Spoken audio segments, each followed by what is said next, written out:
Hay algo que he notado en todos estos años. Escuchando confesiones, acompañando almas, mirando a los ojos de personas que llevan décadas yendo a misa cada domingo. Y es esto. Muchos, muchísimos, se acercan a recibir la comunión cargando en su conciencia pecados que nunca han confesado. No porque sean malas personas, no porque no les importe Dios, sino porque nadie les ha explicado con claridad, con honestidad, con amor que es realmente un pecado grave y por qué es tan importante confesarlo antes de comulgar. Y hoy quiero hablarte de esto con toda la franqueza que el tema merece, porque estamos hablando de algo sagrado, estamos hablando del encuentro más íntimo que puedes tener con Cristo en esta vida. Y ese encuentro merece ser preparado con reverencia, con honestidad, con el corazón limpio. Déjame empezar con algo que tal vez te sorprenda. Recibir la comunión en estado de pecado mortal no es un pecadito más. Es en sí mismo otro pecado grave que se llama sacrilegio. Es tomar lo más sagrado que existe, el cuerpo y la sangre de Cristo, y recibirlo con un corazón que está cerrado a Dios por el pecado grave no confesado. Y no te estoy diciendo esto para asustarte ni para alejarte de la comunión, todo lo contrario. Te lo digo porque te amo, porque amo tu alma y porque quiero que experimentes la comunión como lo que realmente es. Un encuentro transformador con Cristo que puede cambiar tu vida. Pero para eso necesitas acercarte con el corazón preparado, con la conciencia limpia, con la humildad de reconocer tus faltas y el deseo sincero de cambiar. Y sé lo que estás pensando. Pero Padre, yo no he matado a nadie. Yo no he robado un banco. Yo no soy una mala persona. Y tienes razón. Probablemente no has cometido esos pecados tan evidentes que todos reconocemos como graves. Pero hay otros pecados. Pecados que tal vez nunca consideraste realmente como graves. Pecados que has normalizado, que has minimizado, que has escondido incluso de ti mismo, y que están creando una barrera entre tú y Dios, entre tú y la plenitud de vida que Él quiere darte. Y hoy vamos a hablar de esos pecados, los 9 más comunes que veo una y otra vez en el confesionario, los 9 que muchas personas cargan durante años sin confesarlos adecuadamente, y las consecuencias espirituales que esto tiene en sus vidas. Pero antes de entrar en la lista, necesito que entiendas algo fundamental. ¿Qué hace que un pecado sea mortal, es decir, grave? La Iglesia enseña que para que un pecado sea mortal deben cumplirse 3 condiciones. Primero, debe ser materia grave, es decir, algo objetivamente serio según la ley de Dios. Segundo, debe haber pleno conocimiento, es decir, que sepas que lo que estás haciendo está mal.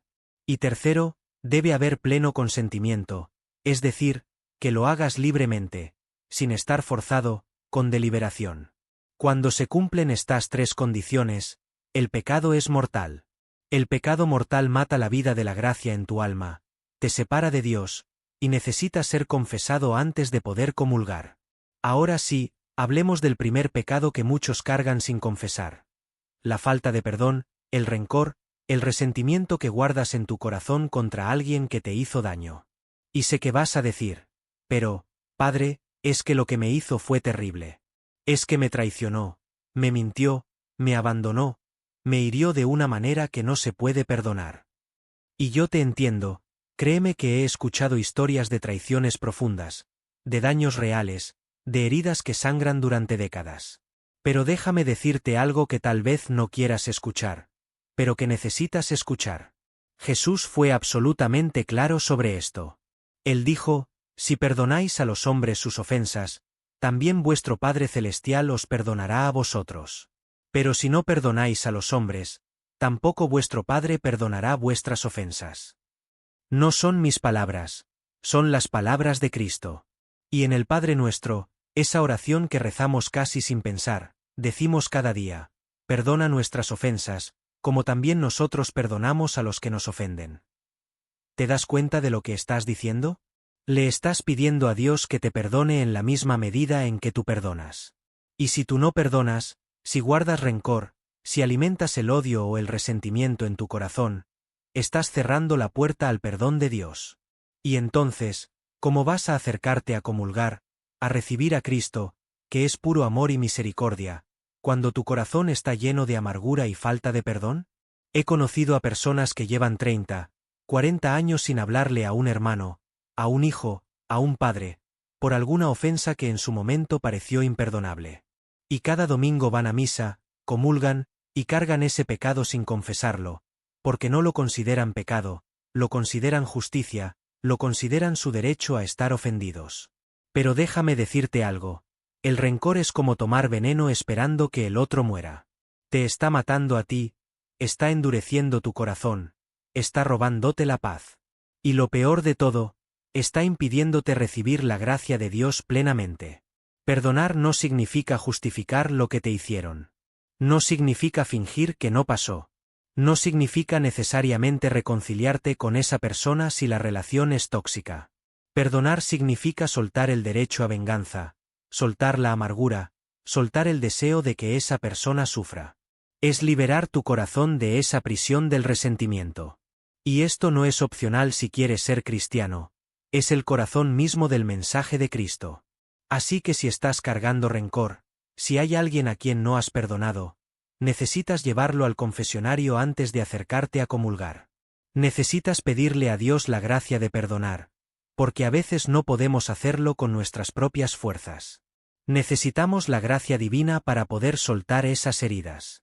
El segundo pecado que muchos cargan sin confesar, y este es especialmente común en personas mayores, es la idolatría disfrazada de devoción. Y aquí necesito ser muy cuidadoso porque no quiero que malentiendas lo que voy a decir. La devoción a los santos, a la Virgen María, es hermosa, es correcta, es parte de nuestra tradición católica. Pero hay una línea muy delgada entre la devoción sana y la superstición, entre honrar a los santos y convertirlos prácticamente en dioses. He visto personas que conocen más oraciones a tal o cual santo que al mismo Padre Nuestro. He visto personas que confían más en sus amuletos, en sus estampitas, en sus rituales, que en Dios mismo. He visto personas que van a misa solo para pedirle cosas a Dios, como si Dios fuera una máquina expendedora donde metes tu oración y debe salir tu milagro. Y cuando no obtienen lo que quieren, se enojan con Dios, dejan de ir a misa, o peor aún, se van con curanderos, con brujos, con gente que promete soluciones mágicas a cambio de dinero. Y todo esto es idolatría. El primer mandamiento es claro. Amarás al Señor tu Dios con todo tu corazón, con toda tu alma, con toda tu mente. No amarás primero a tu santo favorito y luego a Dios. No confiarás más en tus rituales que en la providencia divina. No buscarás conocimiento del futuro en cartas, en horóscopos, en médiums, porque eso es ofender a Dios, que es el único que conoce y gobierna el futuro. Y déjame ser aún más específico, porque sé que esto está muy extendido. Ir con personas que leen las cartas, que hacen limpias, que te dicen que te van a quitar el mal de ojo, que te cobran por rezos especiales. Todo eso es gravemente pecaminoso. Estás buscando poder espiritual fuera de Dios. Estás abriendo puertas a realidades espirituales que no son de Cristo.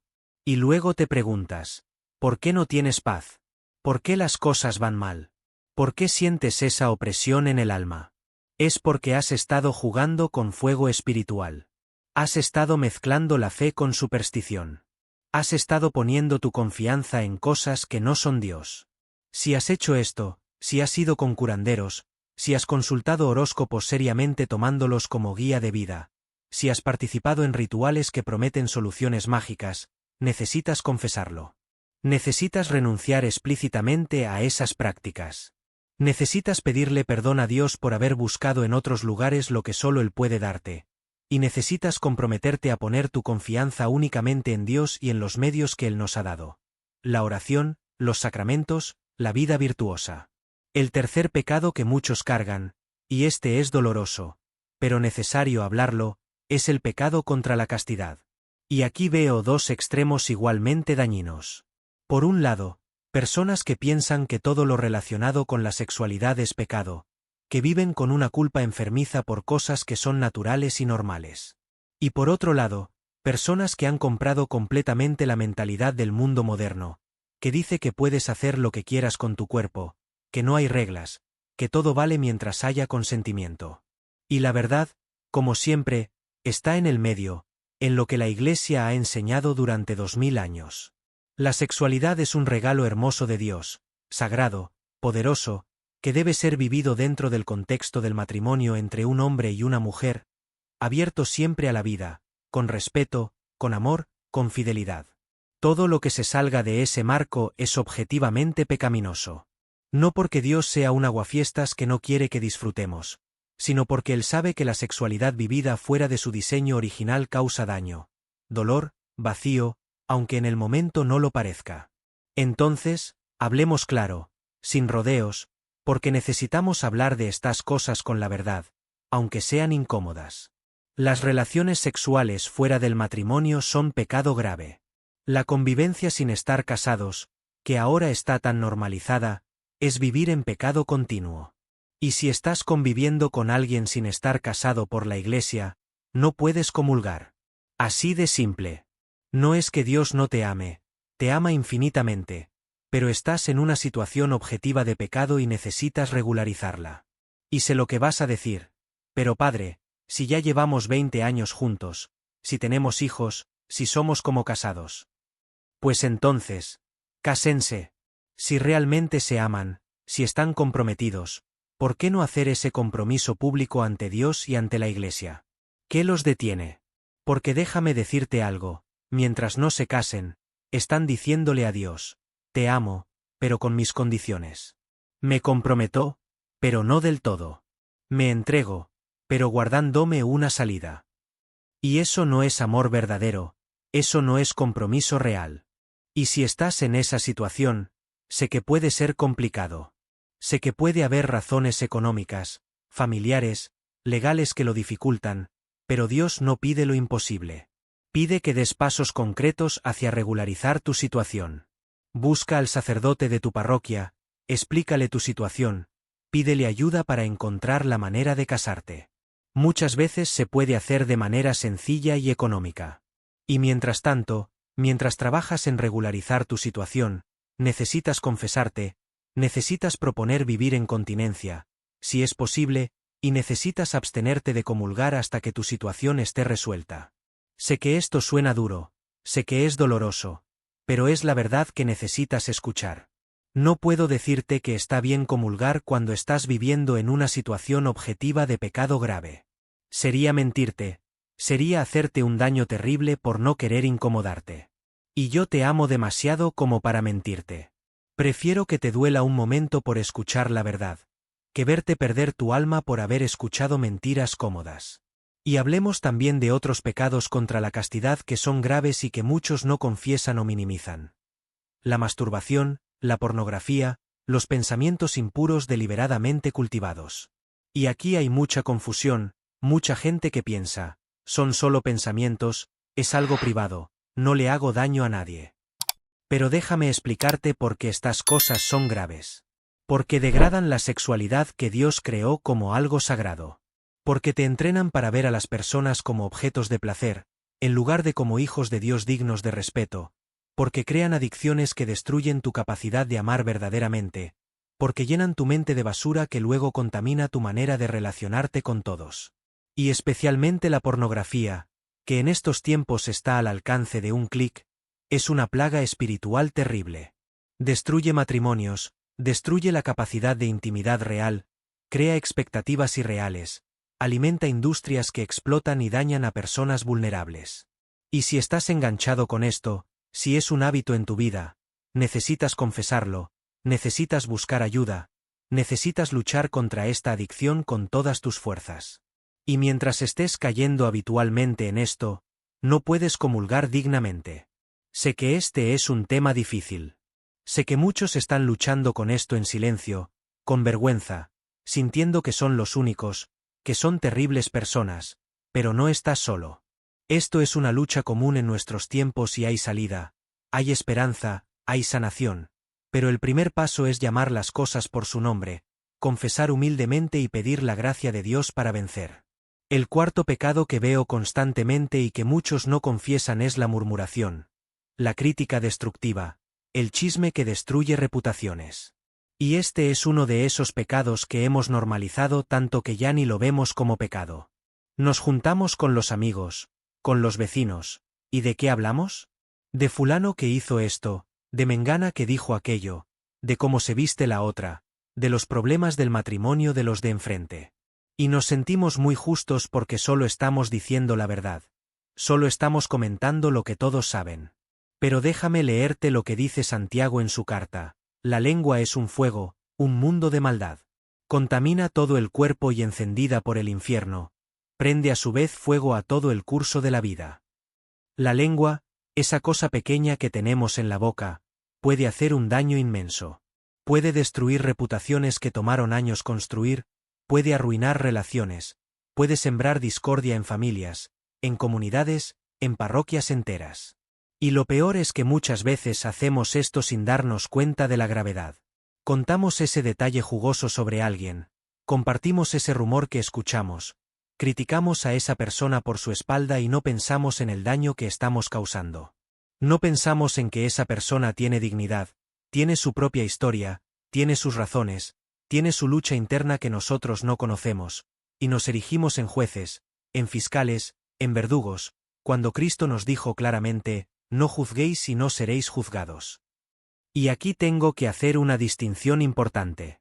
No es lo mismo buscar consejo genuino sobre una situación difícil o advertir a alguien sobre un peligro real, que andar de chismoso regando información que no te corresponde compartir o criticando destructivamente a las personas. Cuando hablas de alguien, pregúntate, ¿esto que voy a decir es verdad? ¿Es necesario decirlo? ¿Es caritativo? ¿Ayuda a alguien o solo satisface mi deseo de hablar mal de otros? Si no pasa esas pruebas, mejor guarda silencio.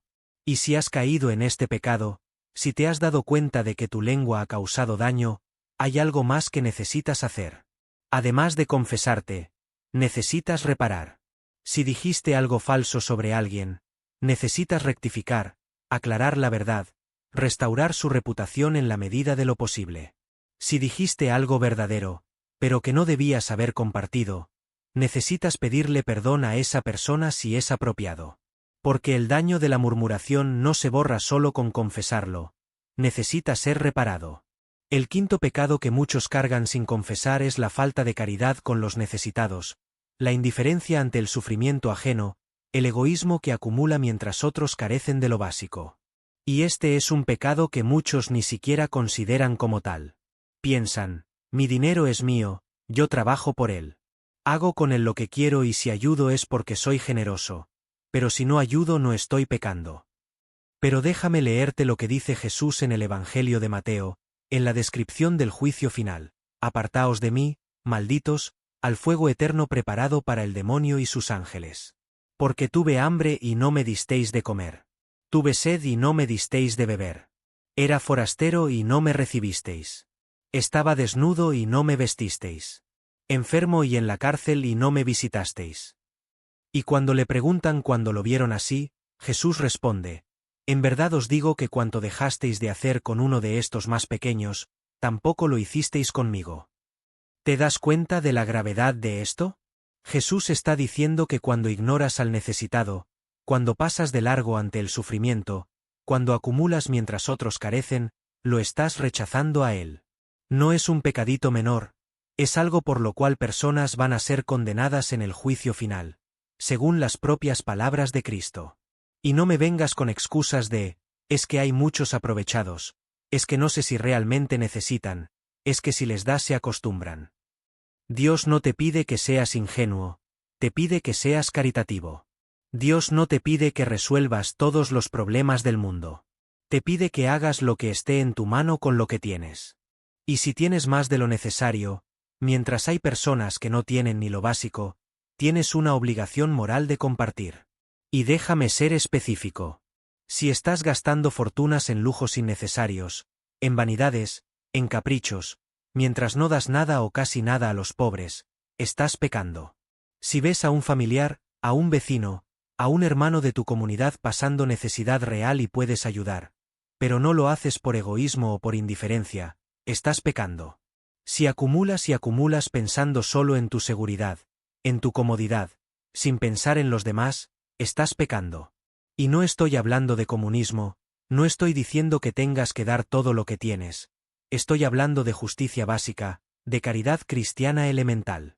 Estoy hablando de tener un corazón sensible al sufrimiento ajeno y actuar en consecuencia con generosidad y compasión. Y si no lo has estado haciendo, si te has dado cuenta de que tu corazón se ha endurecido, de que vives encerrado en tu burbuja de comodidad, ignorando el dolor del mundo, necesitas confesarlo y necesitas empezar a cambiar concretamente tu manera de vivir. El sexto pecado que muchos cargan es el de la mentira, especialmente las mentiras graves que causan daño real. Y aquí también hay mucha confusión. Algunas personas piensan que toda mentira, por pequeña que sea, es pecado mortal. Otras piensan que mentir está bien siempre y cuando no te atrapen o siempre y cuando sea por una buena razón. La verdad es esta. La mentira es siempre objetivamente mala porque va contra la naturaleza del ser humano que fue creado para vivir en la verdad. Pero no todas las mentiras son pecado mortal. Una mentira piadosa para no herir los sentimientos de alguien, aunque no sea ideal, no es pecado grave. Pero las mentiras que causan daño serio, las mentiras que destruyen confianza en relaciones importantes, las mentiras que perjudican a otros, las mentiras en asuntos graves como en tribunales, en contratos, en promesas sagradas, esas sí son pecado grave. Y déjame hablarte de un tipo específico de mentira que es gravísimo, la mentira en el confesionario. Si entras al confesionario y escondes pecados graves por vergüenza, si mientes al sacerdote, si das una confesión incompleta deliberadamente, no solo no quedas perdonado de esos pecados que ocultaste, sino que cometes otro pecado gravísimo, que es el sacrilegio de hacer una mala confesión. Y si después de esa mala confesión vas y comulgas, cometes otro sacrilegio más. He conocido personas que durante años, décadas, incluso han estado haciendo confesiones incompletas, ocultando siempre ese pecado que les da vergüenza confesar y luego comulgando en esa situación. Y el peso de eso en su conciencia, el daño espiritual que se están causando es terrible. Si tú estás en esa situación, si alguna vez hiciste una confesión incompleta por ocultar deliberadamente pecados graves, necesitas hacer algo que se llama una confesión general. Una confesión general es cuando revisas toda tu vida, especialmente desde la última confesión bien hecha, y confiesas todo, absolutamente todo lo que recuerdes que fue pecado grave. Y le explicas al sacerdote: Padre, necesito hacer una confesión general porque en el pasado oculté pecados por vergüenza y he estado comulgando en esa situación. Y créeme, el sacerdote no te va a juzgar, al contrario, se va a alegrar de que finalmente tengas el valor de poner todo en orden, de empezar de nuevo con limpieza. El séptimo pecado del que necesito hablarte es el aborto. Y sé que este es un tema tremendamente sensible, tremendamente doloroso, pero no puedo hacer una charla sobre pecados graves sin mencionarlo, porque es uno de los pecados más graves que existen según la enseñanza de la Iglesia. El aborto es quitar una vida humana inocente y eso es objetivamente gravísimo, sin importar las circunstancias, sin importar las razones, sin importar lo difícil que fuera la situación. Y antes de que pienses que te estoy juzgando, déjame decirte algo con todo el amor de mi corazón. Si tú has abortado, si has participado en un aborto de alguna manera, sé que probablemente fue una de las decisiones más difíciles y dolorosas de tu vida. Sé que probablemente estabas en una situación desesperada, sola, asustada, sin apoyo. Sé que probablemente te han dicho que fue solo un conjunto de células, que no era todavía una persona, que tenías derecho a elegir.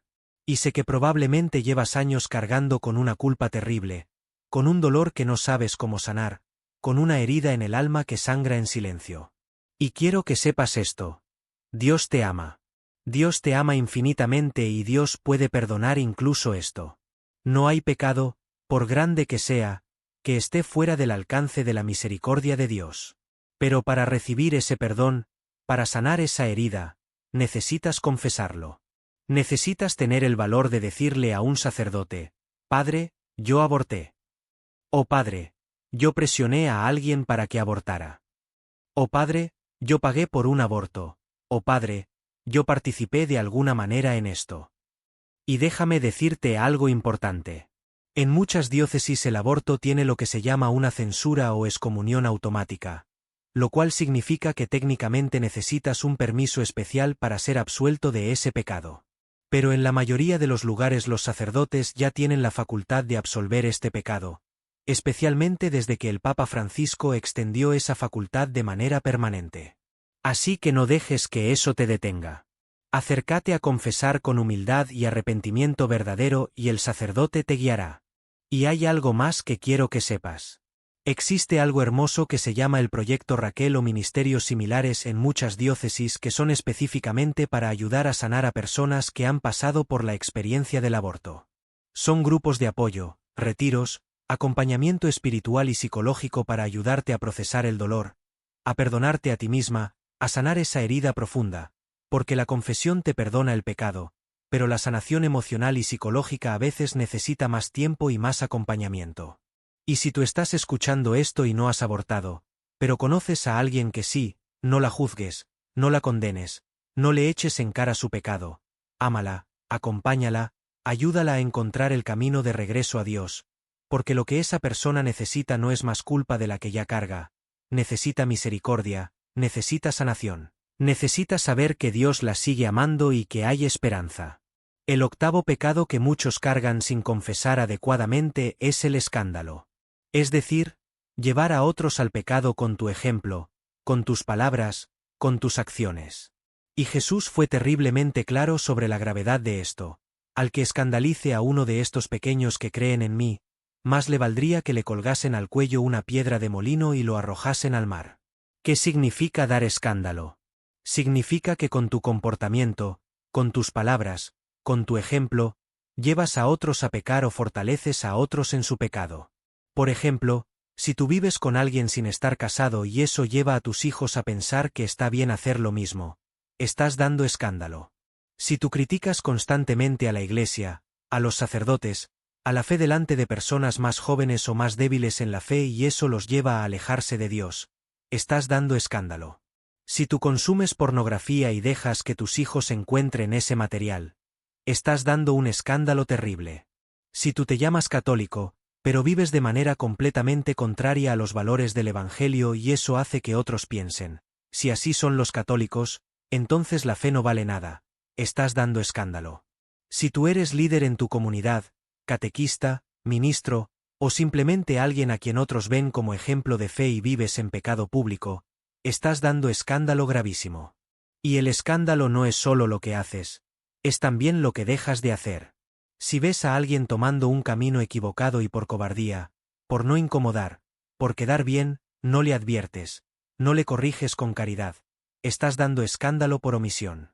Si ves injusticias y callas por conveniencia, si ves a alguien siendo abusado y no defiendes, estás participando del mal por tu silencio. Y este pecado es particularmente grave cuando se trata de personas en posiciones de autoridad o influencia. Los padres que dan mal ejemplo a sus hijos, los maestros que enseñan cosas contrarias a la fe, los líderes comunitarios que viven en contradicción con lo que predican. Todos estos tienen una responsabilidad mayor y por tanto su culpa es mayor si dan escándalo. Si te has dado cuenta de que has dado escándalo, de que tu manera de vivir ha sido piedra de tropiezo para otros, necesitas confesarlo y necesitas, en la medida de lo posible, reparar el daño. Si llevaste a alguien por mal camino, busca la manera de ayudarlo a volver al buen camino. Si diste mal ejemplo, empieza a dar buen ejemplo. Si dijiste cosas que alejaron a alguien de Dios, busca la manera de decir ahora cosas que lo acerquen. Y el noveno pecado que quiero mencionar, uno que raramente se confiesa, pero que es gravísimo, es el desprecio de las cosas sagradas, especialmente el desprecio de la Eucaristía. Y aquí incluyo varias cosas. Comulgar sin reverencia, sin fe, por pura costumbre o por quedar bien. Comulgar en estado de pecado mortal, sabiendo que no deberías. Recibir la hostia consagrada y tratarla sin respeto, dejarla caer sin importarte, llevártela de la iglesia o cosas aún peores que no quiero ni mencionar. También incluyo el faltar a misa los domingos y días de precepto sin razón grave. Y sé que muchos piensan, pero si no voy a misa no le hago daño a nadie, es mi decisión personal. Pero déjame explicarte por qué esto es pecado grave. El domingo es el día del Señor, es el día en que conmemoramos la resurrección de Cristo. Y Dios nos manda que ese día lo dediquemos especialmente a Él, que nos reunamos como comunidad de fe para celebrar la Eucaristía. Es el tercer mandamiento. Santificarás las fiestas. No es una sugerencia, es un mandamiento. Cuando no vas a misa el domingo sin razón grave, estás diciéndole a Dios, tú no eres prioridad en mi vida. Tengo cosas más importantes que hacer. No me importa suficientemente el encuentro con mi comunidad de fe. Y eso es grave. Ahora bien, si no puedes ir por enfermedad, porque tienes que cuidar a alguien enfermo, porque estás trabajando en algo esencial, porque no hay manera física de llegar a una iglesia, esas son razones graves y no hay pecado. Pero si no vas porque te da flojera, porque prefieres quedarte durmiendo, porque tienes otras cosas que hacer que no son realmente necesarias, entonces sí es pecado grave. Y aquí incluyo también el pecado de recibir la comunión en la mano sin la debida reverencia. Y sé que este es un tema controversial. Sé que la Iglesia permite recibir en la mano si se hace con reverencia, pero déjame decirte lo que he visto. He visto personas que toman la hostia como quien toma una galleta, que la miran sin respeto, que a veces incluso la dejan caer sin inmutarse. Y eso es terrible, porque no es una galleta, es el cuerpo de Cristo. Es Dios mismo haciéndose presente bajo la apariencia de pan. Si vas a comulgar en la mano, hazlo con sumo cuidado, con las manos limpias, con reverencia, asegurándote de que ni una partícula caiga al suelo, porque cada partícula de esa hostia consagrada es Cristo completo. Y personalmente, yo siempre recomendaría recibir en la boca porque es la manera más segura de evitar cualquier irreverencia. Pero si recibes en la mano, hazlo con el máximo cuidado y respeto. Y ahora, después de haberte hablado de estos 9 pecados graves que muchos cargan sin confesar, quiero que entiendas algo crucial.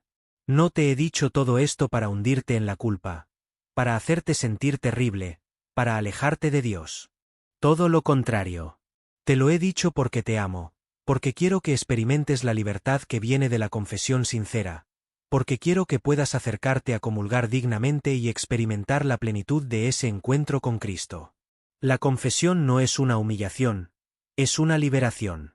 No es Dios regañándote, es Dios abrazándote y lavándote, quitándote toda esa suciedad que has estado cargando, devolviéndote la dignidad de hijo amado. Y el sacerdote en el confesionario no está ahí para juzgarte, está ahí representando a Cristo que te dice, tampoco yo te condeno. Vete y no peques más. Y sí, la confesión requiere valentía, requiere humildad, requiere honestidad brutal contigo mismo. Requiere que bajes las defensas, que dejes de justificarte, que reconozcas. Sí, hice esto, estuvo mal, lo lamento, quiero cambiar. Pero esa valentía, esa humildad son recompensadas con una paz que no se puede describir, con una ligereza del alma que no habías sentido en años, con una cercanía a Dios que habías olvidado que era posible. Y después de confesarte bien, después de hacer una confesión completa, honesta, sincera, con verdadero arrepentimiento y propósito de enmienda, entonces sí, acércate a comulgar. Acércate con el corazón limpio, con el alma renovada, con la certeza de que estás recibiendo no una condena, sino un abrazo, no un juicio, sino una medicina, no un castigo, sino el alimento que tu alma tanto necesita. Y cada vez que comulgues dignamente después de haberte confesado bien, Cristo está entrando en ti de la manera más íntima posible en esta vida. Está sanando lo que está roto, fortaleciendo lo que está débil, iluminando lo que está oscuro, amando lo que se siente no amable. Y esa comunión bien recibida te va transformando poco a poco, te va haciendo más como Él, te va dando la fuerza para vencer el pecado, para crecer en virtud, para amar como Él ama. Así que te ruego, si estás cargando alguno de estos pecados, si hace tiempo que no te confiesas bien, si has estado comulgando sin estar en estado de gracia, por favor busca un confesionario pronto. No pospongas más esto que es tan importante. Tu alma está en juego. Tu relación con Dios está en juego. Tu paz está en juego. Y Dios te está esperando con los brazos abiertos, no para castigarte, sino para perdonarte, no para rechazarte, sino para abrazarte, no para condenarte, sino para salvarte. Y ahora, si este mensaje te ha tocado el corazón, si te ha hecho darte cuenta de cosas que necesitabas escuchar, te pido que hagas algo muy importante. Suscríbete a este canal porque necesitamos seguir llevando estos mensajes de verdad y amor a más personas que los necesitan. Dale like a este vídeo para que YouTube lo muestre a más gente que está buscando vivir su fe con seriedad y con verdad. Y por favor, deja un comentario contándome si este mensaje te ayudó, si te motivó a ir a confesarte o si tienes alguna pregunta, y comparte este vídeo con alguien que sepas que lo necesita, con ese familiar, ese amigo que hace tiempo que no se confiesa o que está comulgando en estado de pecado grave, porque todos necesitamos recordatorios de estas verdades que pueden cambiar nuestra eternidad. Y te dejo con esta palabra final de esperanza.